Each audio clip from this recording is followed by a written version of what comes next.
Il n'y a pas de doute, notre monde traverse une crise sans précédent, la crise sanitaire du coronavirus, crise mettant à rude épreuve la foi des croyants, crise créant psychose, panique dans toutes les catégories sociales. Des moyens humains très importants sont déployés partout.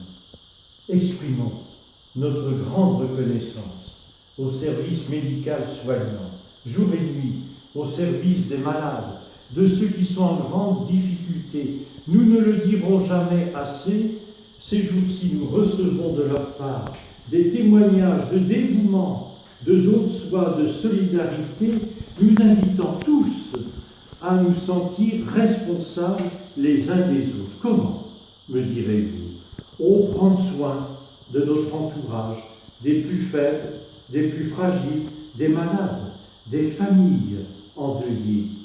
Fixons-nous comme règle de vie téléphoner chaque jour à 2 personnes seules pour prendre de leurs nouvelles. Vous risquez d'oublier?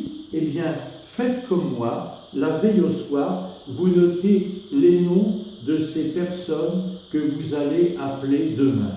Frères et sœurs, chers amis, lorsque 2 ou 3 sont réunis en mon nom, je suis là, au milieu d'eux. Cette phrase de Jésus prend en ces jours de confinement à la maison un relief saisissant. Et à tous ces efforts humains considérables, ajoutons, avec tous ceux qui sont croyants, un autre moyen puissant, le moyen spirituel, la prière. Confiez au Seigneur tous les malades, qu'il guérisse. Confiez au Seigneur tous les soignants, le corps médical, que le Seigneur leur donne toujours la force d'exercer leur métier dans des conditions actuelles très difficiles. Oui, toutes et tous, vous habitez nos prières, sachez-le. Comptez sur nos humbles prières chaque jour et nous comptons sur vos prières. Vivons dans l'espérance que Dieu ne nous laisse pas en proie à cette terrifiante maladie Covid-19. Demandons au Seigneur de recevoir la grâce de sa force, de sa protection divine. Vivons dans l'espérance d'un monde meilleur. L'apôtre Paul, dans sa lettre aux chrétiens de Rome, écrivait « L'espérance qui ne déçoit jamais.